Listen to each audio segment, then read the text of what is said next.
예, 지난 시간에 아마 요 앞까지 살펴보고 요 내용을 넘어간 것 같은데요.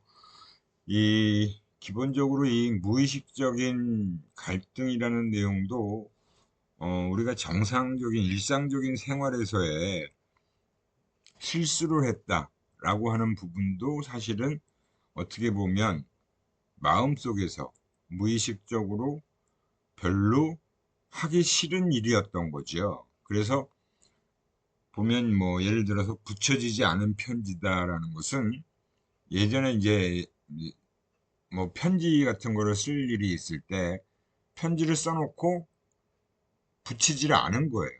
근데 그 붙이지 않은 게 뭐 원래 썼지만 붙이기 싫은 그런 부분이 있었다는 거죠. 그래서 우리가 하기 싫은 일은 무의식적으로 자꾸 거부를 하게 돼 있다라고 보실 수 있고요. 실수란 없다. 뭐 반드시 무의식적인 원인이 존재한다. 아차, 이거 뭐 내가 이렇게 실수를 했네? 근데 그건 실수를 한 게 아니라 하기 싫었던 거예요. 그래서 이제 무의식적인 그런 갈등이라는 부분이 분명히 작용하고 있다라는 걸 얘기하는 거고요. 뭐 꿈의 이론에 의해서 뭐 우리가 여기 소망 충족이라고 얘기하는 거. 어, 꿈속에서 어떤 의미를 찾고자 하는 부분이 어, 드러날 수 있다는 거예요. 그래서 그 내가 꿈속에서 현실에서 이루지 못한 것들을 자꾸 꿈속에서 우리가 어느 정도 이루려고 하는 부분이 나타나더라는 거죠.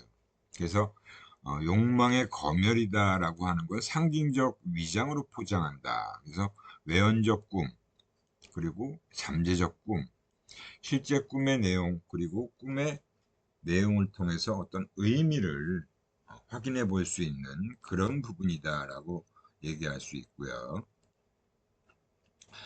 그리고 이제 심리성적 발달 단계가 그 프로이트가 얘기한 성격의 뭐 형성과 더불어 그 이후에 어떤 식으로 발달해 가는지를 쭉 정리한 거예요.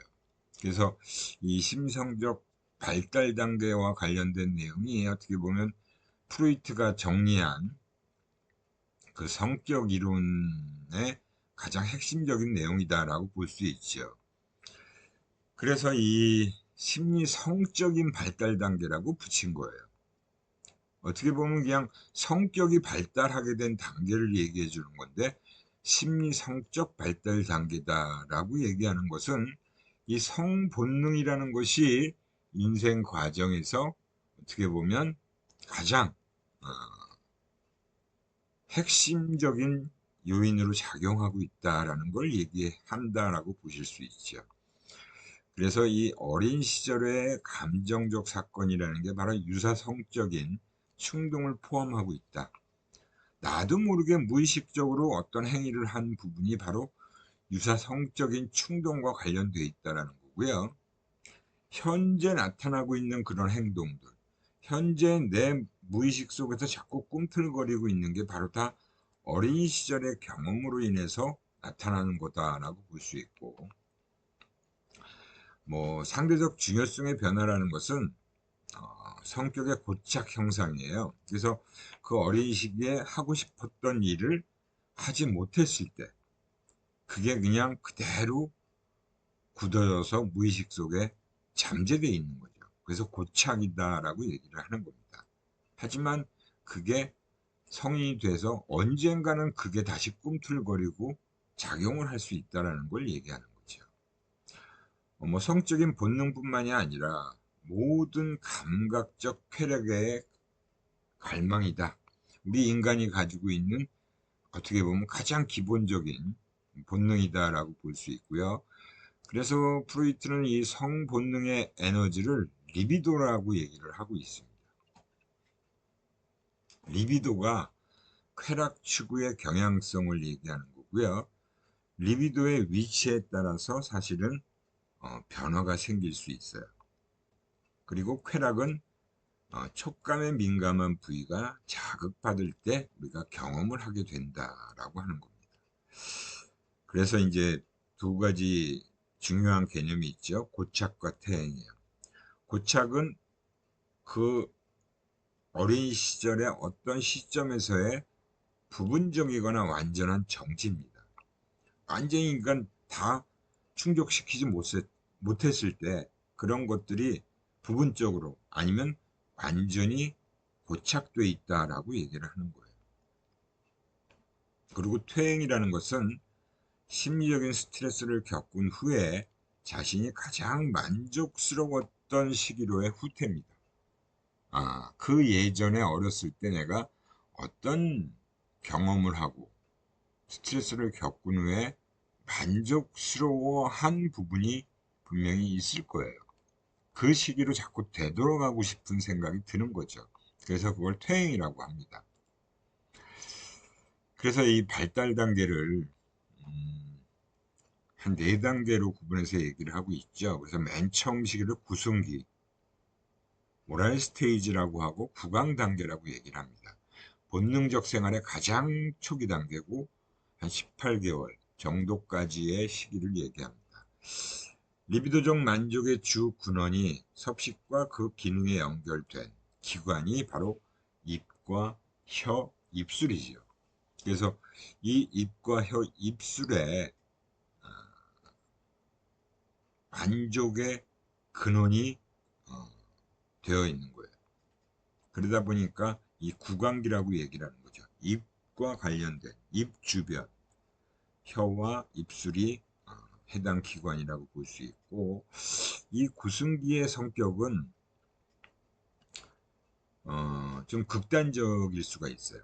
공격성이 발달할 수도 있습니다. 이 구강기, 구승기를 좀 원만하게 못 보내길 경우에, 그리고 트라우마틱 시기, 뭔가 외상적인 상처가 남아있을 수 있는 가능성도 존재한다는 거고요. 구강기 동안에 기본 지향은 유쾌한 것은 받아들이고 불쾌한 것은 내보내는 것이다. 그래서 이 시기에 고착이 되면 과다자절이나 비관론자, 과다자절 비관론자가 되거나 의타심, 남을 자꾸 의존하게 되는 그런 어떤 의존적인 성향, 너무 과다만족을 하게 되면 세상에 대한 낙관적인 견해가 커지고요. 너무 자신만만한 성격이 될 수도 있어요. 그래서 구강기 후반에 욕구 불만이 심할 때는 구순파열 성격이라고 하는 무호감 그리고 적대심이 공존한다는 거예요. 그래서 이 두 가지가 극단적인 부분인데 이게 이제 항상 갈등을 보이는 거죠. 그래서 공격과 복종을 공유하는 소위 양향성 감정이 강한 성격이 될 수 있다라고 얘기를 합니다. 그 다음에 이제 학문기예요. 뭐 18개월에서 이제 4세 정도까지의 사가 시기고요. 배변 훈련이 중요합니다. 그래서 지난번에도 아마 발달 얘기할 때 그랬잖아요. 유아들도 자신이 소변을 보거나 대변을 보고 기저귀에 그거를 내보낸 이후에도 그것을 빨리 치워주지 않으면 굉장히 불편감을 느낀단 말이에요. 그래서 아이가 낑낑거리고 울기도 하고 그래요. 그래서 이 배변 훈련이라는 게 청결과 굉장히 밀접한 관계가 있는 거죠. 그리고 여기서 이제 초자라는 게 발생하게 되고요. 그래서 배원을 보유하고 배설하는 것과 연결되는 활동에서 쾌와 리비도적 만족의 주 근원이 유래한다라고 보고 있습니다. 그래서 사실은 그냥 내가 이 변을 보고 싶을 때 편하게 변을 볼 수 있어야 돼요. 근데 그 아기가 불편한 상황에서는 변을 잘 못 봅니다. 그래서 일시적으로 참기도 하고, 그리고 변을 내보낸 이후에는 그 부분이 빨리 치워주기를 바라고 있는 거예요. 그죠? 그래서 이 보유와 배설의 문제가 여기에 관련되어 있고요. 그래서 이제 이 훈련을 시키는 사람이 혐오감을 보이고 수치심을 느끼게 하면 자기 존중감을 낮추게 된다라고 보고 있습니다. 그래서 이 시기에 고착이 되면 아주 완고한 고집쟁이, 또 자신에게 일어나는 일을 무조건 통제하려고 하는 그런 반응이 나타나요. 그래서 완전한 청결, 지나친 정확성, 자린고비식, 재산 관리. 그러니까 완전히 예전에 이게 수전노라 그러죠. 뭐 그런 식으로 요새 최근에도 뭐 그런 연애 프로그램도 있는 것 같아요. 그 연예인 중에서 가장 누가 절약을 제일 많이 하는지. 뭐 대표적으로 잘 알려진 사람은 뭐 김종국이라는 그 가수이자 연예 프로에 자주 나오는 친구죠. 그 친구가 정말 돈을 안 쓴다 그래요. 그래서 엄청나게 뭐 저축을 많이 했다라는 얘기를 하는데 이것과 관련도 있어요. 항문기라는. 그 다음에 이제 세 번째 단계가 남금기라고 하는 겁니다. 남금기. 남금기 같은 경우에는 뭐 4세에서 8세의 리비도적 만족의 주 영역이 성기로 옮겨가는 시기고요. 이 남금기에 나타나는 특징으로는 노출증적인 소망과 관음증적인 소망이 있어요. 노출증이라는 건 자기 자신을 자꾸 드러내려고 하는 거고, 관음증이라는 건 몰래 남을 살펴보는 거잖아요. 그죠? 그래서 이 남금기에서는 이러한 측면들이 나타나는 시기고, 자기중심적이지만 환경 내 타인과의 관계는 오히려 풍부해지는 부분도 있다, 작용하고 있다라고 하고요. 생의 기원에 대한 호기심을 가져요. 나는 어떻게 이 세상에 탄생했을까? 엄마가 나를 낳았다고 하는데, 내가 엄마로부터 어떻게 탄생했을까? 이런 거에 이제 궁금증을 가지는 거고. 그리고 남성과 여성 간의 해부학적 차이를 구분하게 되는 거죠. 이 보통 4세에서 8세 사이에 서로 다르다는 것을 어느 정도 발견할 수 있는 시기입니다. 그래서 거세 불안과 남근 선망이라는 것이 생겨요. 이건 이제 남아와 여아의 차이겠죠. 그래서 이 거세 불안이라는 것은 성격 형성에 영향을 주어서 이루어지는 그 성격 유형인데 남근 선망도 마찬가지예요. 그러니까 남성은 거세불안, 여성은 남근 선망인데 성 역할에 굉장히 중요한 영향을 미치고 있고 그러한 성향들이 뭐 공격적이고 자신만만한 그런 신념을 가지고 사는 사람처럼 보이기도 하지만 또 한편으로는 허식과 과장 그리고 예민성이라는 부분이 나타나기도 하는 어떻게 보면 참 극단적으로 좀 차이가 나는 거죠. 그 거세불안은 남아, 남근 성망은 여아로부터 나타난다 라고 볼 수 있습니다. 그래서 여기서 이제 나타나는 부분을 설명해 주는 게 동일시가 작동하게 되는데요. 사실은 어, 모방이라는 것은 타인의 행동에 이제 일시적이면서 피상적인 측면을 학습하게 되는 거죠. 그죠? 자기가 스스로 원하고 있는 목표 달성에 도움이 되는 특질만을 습득하는 거예요. 그래서 우리가 이 남아와 여아에게서 나타나는 오이디푸스 컴플렉스라는 게 있고 일렉트라 컴플렉스라는 게 있습니다. 그래서 앞에서 얘기한 대로 거세불안, 남근 선망과 관련된 거예요. 거세불안이라는 것은 남아에게서 나타나는데 이 오이디푸스 컴플렉스가 나오게 된 이제 그 뭐 신화 같은 얘기죠. 자기 아버지 그리고 그 아들인 자기 엄마를 두고 아들과 아버지 사이에서 아버지를 놓고 엄마를 사이에 두고 그 아들이 이런 생각을 하는 거예요. 나도 엄마를 좋아하고 아버지도 엄마를 사랑해요. 근데 내가 그 엄마를 좋아하게 되면 그 아버지가 나를 거제시킬지도 모른다라는 불안을 느끼는 거예요. 그래서 아버지를 죽이게 되죠. 그게 바로 오이디푸스 컴플렉스입니다. 이성의 부모에게 성적인 애정과 접근 욕망을 가지고 있는 거예요. 엄마를 좋아하게 되죠, 아들은. 그죠? 반대로 여아의 경우는 오빠를 사주해서 어머니를 또 살해하는 거예요. 그러니까 어떻게 보면 오빠를 좋아하고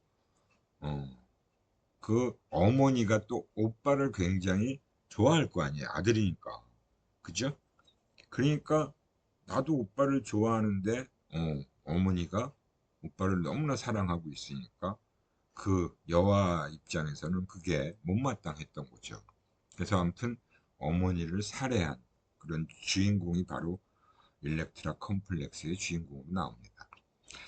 그래서 이런 그 성격 형성이라는 것은 뭐 여러 단계의 그 동일시들의 누적으로 이루어진다. 결국은 이제 이게 원만히 지나가게 되면 나만은 아버지를, 여와는 어머니를 닮게 돼 있어요. 주변에서 항상 잘 돌봐주는 부모에 대한 동일시가 성격 형성에 가장 의미가 크다고 볼 수 있다는 거죠. 그 다음에 이제 잠재기로 넘어가면 뭐 예, 어느 정도 성적인 정숙기가 되면서 성적인 것들이 억제 혹은 억압이 되는 시기입니다. 그게 이제 아동기 시기에 해당되는 거고요. 그러니까 이드가 좀 약해져요. 그리고 자아와 초자아가 강력해지는 시기다라고 볼 수 있고, 이 시기에는 오히려 이제 친구들, 동성의 친구들한테서 리비도의 지향 대상으로 느낌을 갖게 된다라는 거. 그리고 이제 성기기, 생식 단계라고 하는 것은 이제 우리가 보통 얘기하는 중고등학교 시절을 얘기하겠죠. 그래서 사춘 전기와 사춘기를 얘기하는 건데, 보통 유아기 때 애정 대상은 바로 뭐 남아 같은 경우 엄마가 되겠죠. 이성한테 이제 애정 대상이 옮겨가는 거예요. 쾌락 추구에 아주 몰두하는 경우도 생깁니다. 그리고 자아를 지나치게 표면화시키려고 하는 경향성도 나타나요. 쾌락을 추구한다는 건 뭐예요? 이드에 몰두하게 되는 거죠.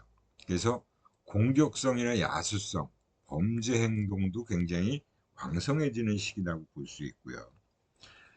반대로 이제 자아 몰두를 하게 되면 모든 것을 억제하는 그런 성향이 강해지는 거예요. 그래서 그러면서 한편으로는 불안감을 느끼고 내가 이 욕망을 드러내면 안 되는데 라는 생각으로 금욕주의가 강해지고요.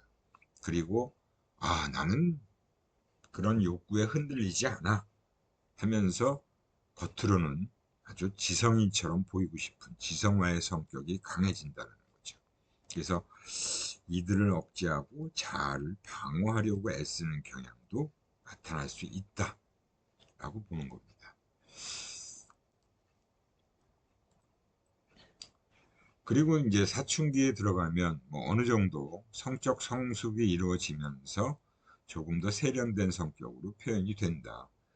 그리고 이제 플라토닉 러브라고 얘기하는 자기도취적인 그런 사랑을 하게 되고 그런 사랑을 또 추구하는 거죠. 그래서 이성애 쪽으로 변화를 한다. 사춘기에 뭐 당연히 이성을 좋아하는 감정이 싹 트는 거는 자연스러운 거다라고 볼 수 있어요.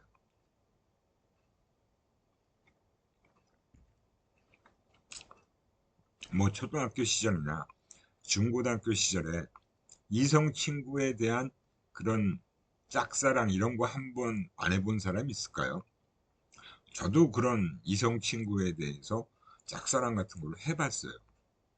물론 초등학교 동창생이기도 하고 그 친구가 또 중학교 동창까지 이어진 경우인데 아무튼 그 친구에 대한 그 좋아하는 그런 마음이 어, 중학교 때 굉장히 강하게 나타났었죠.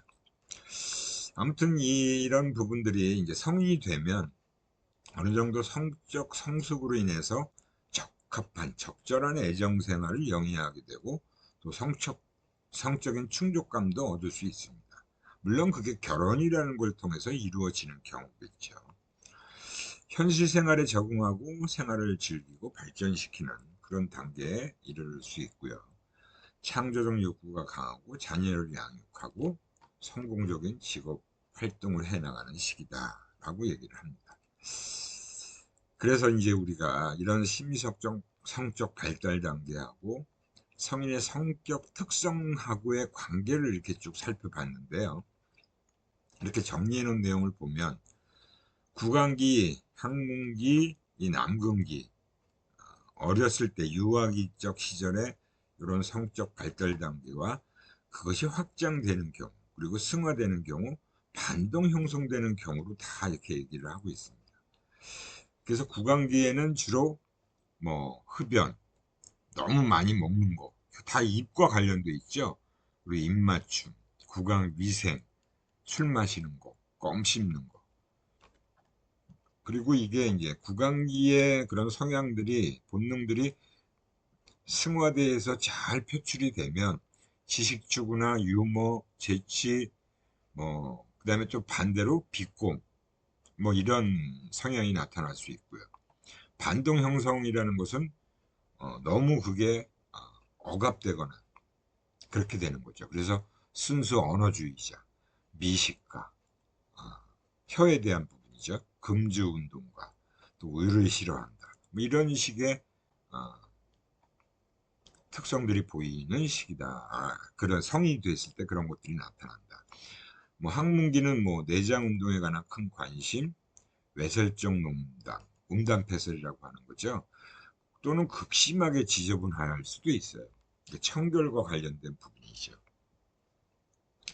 그림이나 조각에 관심을 갖고 너무 주려고 베풀려고 하고 뭐 통계에 관심을 갖는다.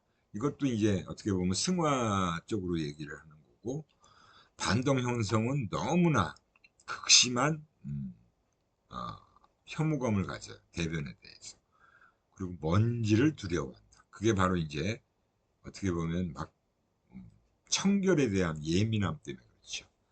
또는 극단적으로 너무 얌전하거나 또는 화를 너무 잘 내는 것도 이 학문기와 관련이 돼 있고요. 그 다음에 남근기는 뭐 자유에 크게 의존하고 바람기가 많고 정력의 표현이다라고 얘기를 합니다. 근데 이게 이제 남근기의 또 그 본능적 욕구를 승화시키게 되면 시와 뭐 예술적인 부분, 그죠? 어, 성공을 위한 노력 이런 걸로 아주 잘 나타날 수도 있고 또 반대로 너무 강하게 억압을 한 부분이 굳어지게 되면 청교도적인 태도, 성에 대해서 과도한 정숙 이런 걸로 또 연결이 될 수도 있어요. 그래서 이제 프로이트 이론에 사실은 좀 문제점이라고 하는 부분들을 어느 정도 정리를 한 건데요. 물론 뭐 프로이트의 공헌점도 있고요. 뭐 비판점도 있는데 일단은 프로이트가 방법론상의 문제를 갖고 있죠. 방법론상의 문제라는 건 주로 임상 종사자의 객관성 문제입니다. 그러니까 내담자들이 찾아와서 그 내담자들이 상담할 그런 내용들을 가지고 주로 문제를 바라본 거예요. 그래서 임상 종사자의 환자에 의한 영향이 결과와 원인의 어떤 혼동이 일어날 수도 있다는 거고요. 그다음에 이제 억압과 방어의 지지 증거인데 억압이 인출 단서의 부재의 결과가 아니냐. 그러니까 우리가 이거를 무의식적인 부분에 억압되어 있다는 것을 기억 속에서 인출 단서가 없기 때문에 인출이 안 되는 것이 아니냐라고 이제 주장하는 또 학자들이 있는 거죠. 또 불안 같은 경우는 인출 단서 사용에 방해가 아니냐라고 하는 거예요. 이것 또한 기억과 관련된 또 뭐 인지 심리학자들이 얘기했죠. 그래서 이런 부분을 원래 프로이트가 한 얘기는 과학적 증명이 안 되는 얘기들이잖아요. 그죠? 꿈 이론의 또 문제점이라고 하는 것은 뭐 모든 꿈이 욕망 충족을 목표로 하느냐, 뭐 목마른 상태에서 어떤 잠, 수면 실험을 하면 그런 했던 얘기도 있어요. 우리가 나중에 기회가 되면 한번 시청을 해보면 재밌을 것 같은데 그런 실험을 해보면 어, 그런 목이 마른 갈증을 충족시키지 못한 상태로 잠이 들면 꿈속에서 물이 많이 나온다는 거죠. 물과 관련된 것이. 그리고 이제 생물학적이냐 문화적이냐 하는 부분. 주로 이제 프로이트는 생물학적인 거에 굉장히 강조를 초점을 두고 있고요. 사회적인 요인에 대한 부분은 사실은 다른 프로이트 이후의 신프로이트 학파의 어떻게 보면 뭐 후학들이죠. 근데 그 사람들은 주로 인간관계에 초점을 많이 맞췄어요. 그리고 어, 프로이트가 주로 다룬 환자들이 바로 19세기 비엔나의 중산층 부인들이었습니다. 근데 그 당시에 비엔나, 오스트리아의 비엔나라는 곳은 굉장히 성적으로 문란한 그런 것이 만연한 사회였다는 거죠. 그 시기에 중산층 부인들이 프로이트에게 와서 상담을 많이 했던 거예요. 그 다음에 이제 문화 절대론에 대한 거부 부분인데, 문화인력적인 측면에서 보면 뭐 문화에 따른 전형적인 성격은 분명히 다양한데 그런 부분에 대해서는 전혀 이게 반영이 안 돼 있다는 거죠. 그리고 문화 상대론이라는 측면에서도 전혀 반영이 안 돼 있다. 그리고 프로이트가 유아 아동기의 얘기를 굉장히 강조하잖아요. 근데 대부분 성인을 대상으로 연구를 하면서 유아 아동기의 얘기를 굉장히 아주 강력하게 하고 있어요. 근데 실제로 아동을 대상으로 연구한 적은 없었다는 거죠.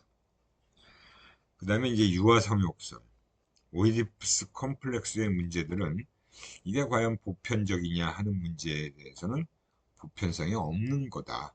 아주 극단적인 부분을 얘기한 거다라고 보는 거고요. 문화적 차이에 대해서도 역시 설명이 안 되는 부분이 있다는 그 부분을 어느 정도 프로이트의 성격 이론에 대해서 비판이라고 볼 수 있죠. 물론 프로이트가 공헌한 점도 많아요. 뭐 내적 갈등의 존재, 뭐 자신이 모를 때도 있다는 거, 이런 걸 우리가 다 실질적으로 느끼고 있는 거잖아요. 그죠? 사회적 존재라는 것과 동시에 생물학적인 존재라는 것도 부정할 수 없는 거고, 현재와 과거에 뿌리를 둔 존재라는 것도 역시 그것도 부정할 수 없죠. 아동이지만 또 그러면서 동시에 어른인 존재다라고 얘기를 하는 거고요.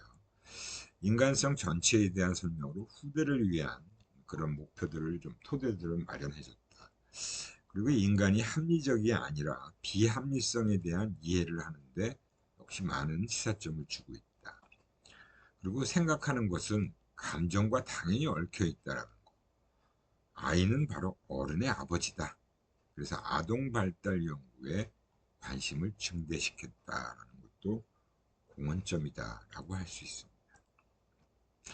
그 다음에 이제 우리가 살펴볼 게 이어서 성격 이론들과 관련된 내용인데요. 우리가 정신분석학적 이론에서 앞에 살펴본 건 프로이트만의 주장을 가지고 쭉 살펴봤잖아요.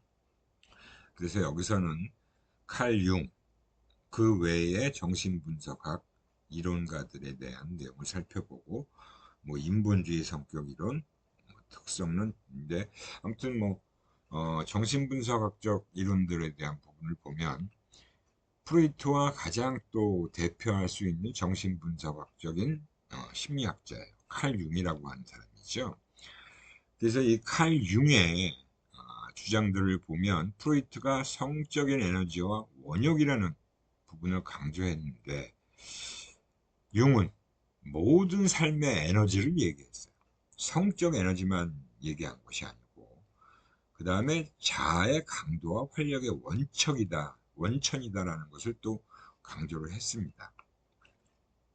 그리고 개인적 무의식뿐만이 아니라 집단적 무의식이라는 것도 작용한다라는 걸 또 융은 주장을 한 거예요. 그래서 무의식적인 부분을 구분했다는 거죠. 개인적 무의식은 억압된 사고들, 잊혀진 경험들에 대한 또 미개발된 관념들을 얘기하지만 집단적 무의식은 과거 세대들로부터 이어받은 기억, 행동 양식들로 구성되어 있고요. 그래서 이제 프로토타입이다, 원형이다라고 얘기하는 것은 집단 무의식으로 전해진 모든 인간들에게 공통적으로 나타나는 사고의 형태들을 얘기하는 거고요.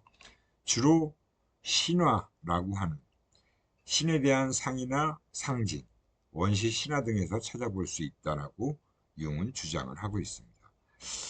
그래서 융의 가장 또 핵심적인 주장이라고 하면 공적인 자기라는 거를 얘기를 했어요. 우리 자신을 보면 다른 사람에게 나타나기 위해서 알리는 우리는 가면을 쓰고 있다. 그 얘기는 뭐예요? 내가 혼자 있을 때 나의 모습과 다른 사람들 앞에 서 있는 나의 모습이 다르다는 걸 얘기하는 거죠. 그러니까 어떻게 보면 순수한 나의 모습은 내가 혼자 있을 때의 나의 모습이라는 거예요. 근데 주로 우리는 타인들과 많은 일상생활을 공유하고 있잖아요. 그러니까 우리는 보통 다른 사람들 앞에서는 가면을 쓰고 행동하고 있다라는 거예요. 그게 페르조나라고 얘기를 하는 겁니다. 그래서 이제 남성 성격의 여성적인 면과 그걸 아니마라고 하고요. 아니무스라는 건 여성적인 성격의 남성적인 면을 얘기하는 겁니다. 그것이 다 남녀에게 다 공존하고 있기 때문에 이성과 상호작용할 수 있게 해주는 측면이다라고 얘기를 하고 있습니다. 그래서 이제 사람들의 유형을 이렇게 외향적인 사람, 내향적인 사람, 합리적인 사람, 비합리적인 사람 이렇게 얘기를 하고 있고요. 뭐 외향적인 사람이라는 것은 사회적인 생활 그리고 외부 세계에 이제 집중을 하는 사람이고요. 내향적인 사람은 주로 자기 자신의 내면 감정에 집중을 하는 사람이고 합리적인 사람이라는 것은 사고와 감정의 심리적 기능들로 자신의 행위를 잘 조절하는 사람입니다. 근데 이제 비합리적인 사람은 바로 지각에 근거해서 의사결정을 하는 사람, 감각 또는 무의식적 과정, 직관을 통해서 결정하는 사람이에요. 차이가 있죠. 그죠? 이런 유형들. 그죠? 그래서 네 가지의 심리적 기능을 융이 주장을 했습니다. 사고, 감정, 감각, 직관. 그래서 이 네 가지의 유형이 바로 MBTI 검사의 기초가 된 거예요. 여러분들 요새 뭐 MBTI 유형 가지고 주로 얘기 많이 하잖아요. 저희 세대는 만나면 혈액형이 뭐예요? 라고 물어봤어요. 왜? 혈액형 가지고 그 상대방의 성향을 어느 정도 성격을 예측할 수 있다라고 본 거죠. 뭐 A형이냐, O형이냐, B형이냐, AB형이냐. 근데 요즘은 혈액형 물어보면 그건 완전히 꼰대 세대라고 그러죠. 기성세대. 그죠? 그래서 요즘 무조건 MBTI 유형을 가지고 얘기해요. 뭐 사고적인 사람, 감정적인 사람, 감각적인 사람, 직관적인 사람. 뭐 이거는 뭐 굳이 제가 설명하지 않아도 여러분들이 더 잘 알 것 같아요. 실질적으로. 그죠? 그래서 이 네 가지의 선호 성향이 있습니다. 선호 지표는 외향, 내향. E와 I고 감각, S와 I예요. 그 다음에 사고, T하고 판단, 저증이고, 감정, F, 그 다음에 인식입니다. 그래서 이 네 가지의 이 선호 성향들이 각각 조합을 이뤄서, 그죠? 주의의 초점이 어디로 향해 있느냐, 인식은 어떠냐, 구체적인 자료에 의존하느냐, 직관적으로 그냥 판단하느냐, 뭐 판단 기능은 사고이냐, 감정적이냐, 이성적이냐, 감정적이냐를 얘기하겠죠. 생활 양식은 가치 판단적이냐, 사실 수용적이냐, 이렇게 네 가지의 각각의 성향을 가지고 이런 조합을 만든 겁니다. 그래서 여러분들이 어느 성향인지는 여러분들이 더 잘 알 거예요. 그죠? 그 MBTI 검사는 아주 간단하고 쉽게 확인할 수 있잖아요. 그래서 뭐 IJST냐, IJSF냐, IJNF냐, IJ 뭐 NT냐 이런 식으로 IS, 그다음에 IP 이런 식으로 16개의 조합이 나오죠. 그러니까 MBTI는 성격 유형을 알아보는 검사일 뿐이에요. 완전히 그 사람의 성격을 심층적으로 분석한 건 아니다라는 것을 분명히 아셔야 됩니다. 이런 성격 유형이구나. 이런 성격 스타일이구나. 하는 정도만 알 수 있어요. 이 MBTI 가지고 완전히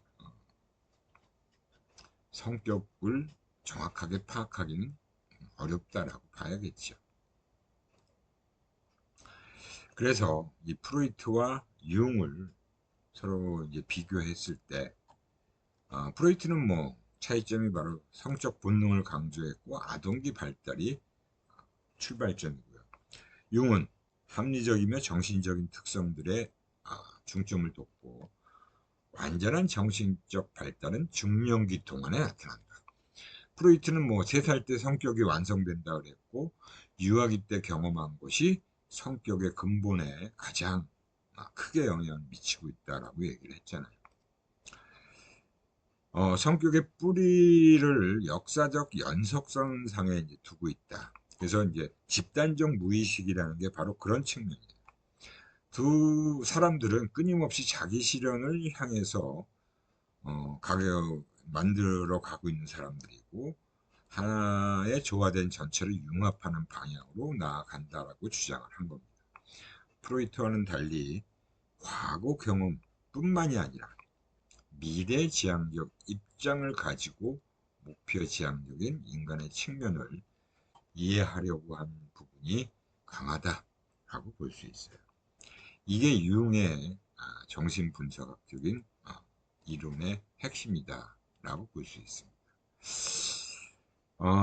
그 다음에 나오는 게 이제 또 인본주의 심리학자들의 부분이에요. 그 사람들이 성격을 어떻게 봤는지. 인본주의 이론의 어떤 배경을 보면 기존 심리학 가정에 대한 비판을 하는 곳에서부터 출발하겠죠. 무의식적 충동과 정서적 불안정. 그게 이제 정신분석학에서 주장한 거고요.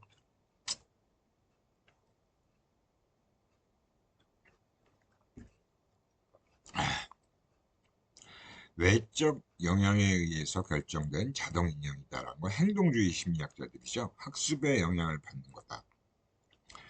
그리고 이제 특성 이론가들은 바로 분류 상자 속에서 인간들을 이렇게 구분한 거다. 근데 인본주의 심리학자들이 궁금한 건 바로 건전한 인간이라, 열심히 사는 인간이라, 인간다운 인간은 바로 어떤 인간을 얘기하는 거냐. 인간을 좀 인간답게 보자라는 거예요. 그러니까 인본주의 심리학자들이 바로 긍정 심리학자와 긍정 심리학과 연결되겠죠. 인간이라는 존재를 자신의 삶을 자신이 스스로 선택하고 결정하는 자유로운 존재로 보고요. 그런 내외적 환경의 적응을 넘어서서 성장을 통한 자신의 잠재력을 실현시켜 나가는 존재, 자아실현을 하고자 하는 존재다라고 본 거죠. 그래서 인간에게는 이제 두 가지, 결핍의 욕구라는 큰 구분과 성취 동기라는 부분이 다 존재하는 거고요. 주로 결핍 욕구는 기본적인 생리적 욕구, 안전의 욕구, 사회적 욕구를 얘기합니다. 이게 이제 우리 인간이 살아가는 데 있어서 아주 기본적이고 필수적인 욕구라고 볼 수 있고, 매슬로우의 욕구 3단계 중에서 이제 세 번째 단계까지가 다 해당되는 거예요. 성취 동기는 긍정적이고 풍요로운 체험을 자체적으로 추구하는 게 바로 성취 동기죠. 내가 뭔가를 해내고 나서 그래, 나는 더 열심히 하면 더 큰 목표를 이룰 거야. 그게 이제 성취 동기의 다다르는 부분이다라고 얘기할 수 있습니다. 그래서 이제 인본주의 심리학자의 어떻게 보면 그 가장 대표적인 사람이다라고 하는 초창기 심리학자가 바로 에이브라함 매슬로우의 자기 실현 인간이다 라고 하는 부분이에요. 자기 실현 인간이라는 것은 어떻게 보면 매슬로우가 뭐 욕구 5단계 이론을 주장한 학자잖아요. 그죠? 그래서 이 매슬로우가 주장한 욕구 위계는 엄청나게 많은 분야에 응용이 되고 있습니다. 매슬로우가 가지고 있는 기본적인 생각은 건강한 사람들의 성장과 자기 실현을 추구해 가려는 잠재력에 초점을 맞추고 있다는 거. 그죠? 매슬로우는 1970년대까지 이제 살아왔고요. 비교적 그렇게 아주 장수는 하지 못했죠. 그래서 욕구 위계에 의해서 인간들이 하나하나 자신의 욕구를 충족시켜 가면서 자기 실현을 하고 자기 초월을 추구하고자 하는 사람들을 연구한 겁니다. 그래서 이 매슬로우가 이제 주장한 욕구 위계를 보면 이렇게 5단계로 욕구를 구분하고 있잖아요. 그죠? 그래서 가장 밑에 단계에 있는 게 기본적 생물학적 욕구예요. 근데 매슬로우의 이 욕구 위계론의 가장 핵심적인 부분은 이 하위의 욕구일수록 많은 사람들이 충족을 시켜요. 하지만 그것도 모든 사람이 충족을 시키지는 못합니다. 그죠? 그리고 안전의 욕구로 올라가면 또 욕구를 충족시키는 사람이 줄어요. 그리고 사회적 욕구로 가면 또 줄고요. 보통은 여기까지가 우리가 앞에서 얘기했던 대로 기본적인 욕구들이다. 대다수의 많은 사람들이 그래도 충족시키고 살아가고 있다라고 얘기를 한 거고, 매슬로우가 본 이제 네 번째의 상위의 욕구는 인정의 욕구, 인정의 욕구죠. 그래서 뭔가 내가 남들보다 좀 더 낫다 라고 하는 부분이에요. 대인관계를 뭐 사회적 욕구에서 충족을 시키지만 그 여러 사람들과 어울려서 지내면서 나는 그래도 좀 더 나은 사람이 되고 싶고 그 사람들과의 관계에서 나는 좀 대표가 되고 싶어 라는 생각을 갖게 되면 바로 이런 인정의 욕구가 강한 사람들이 해당되겠죠. 그 인정의 욕구에는 여러 가지가 있어요. 뭔가 어떤 뭐 동호회에서 내가 동호회의 대표가 되고, 뭐 어떤 그룹에서 내가 또 그룹장이 되고, 뭐 어떤 모임에서 내가 대표가 되고. 여러분들 뭐 어렸을 때 초등학교 때 들어가서 가장 처음으로 그런 욕구가 생겨나는 건 바로 학급의 반장이 되는 거죠. 뭐 요즘은 어떻게 하는지 모르겠는데 옛날에 투표를 했어요. 제가 초등학교 다니던 시절에 학생들이 투표해서 반장을 선출했습니다. 물론 뭐 담임 선생님이 이렇게 지명을 하는 경우도 있었고요. 그래서 막 반장을 서로 하려고 하는 그런 성향들도 보여주고 그랬는데, 아무튼 그 다음에 이제 마지막 최종적인 욕구가 자기 실현의 욕구죠. 자기 실현의 욕구. 결국은 우리가 추구하고자 하는 건 자기 실현이라는 부분이다 라는 것을 얘기한 것이고, 그거는 아주 소수의 사람만이 욕구 충족을 시킬 수 있어요. 대다수의 사람들은 자기 실현까지는 생각을 못해요. 그것까지 뭐 내가 충족시키려고 한다라는 것은 어, 힘들다라는 건 이미 알고 있는 거잖아요. 이게 바로 메슬로우가 이제 주장한 인본주의 심리학자들의 주장이다라고 보시면 됩니다. 대표적인 심리학자라고 볼 수 있죠. 그 다음에 이제 또 다른 이 인본주의 심리학자들이 제임스나 칼 로저스라고 볼 수 있는데, 이분들 같은 경우도 역시 뭐 인간 중심적인 얘기를 하고 있는데, 오늘 시간이 다 돼서 이 정도 하고요. 그 후반부하고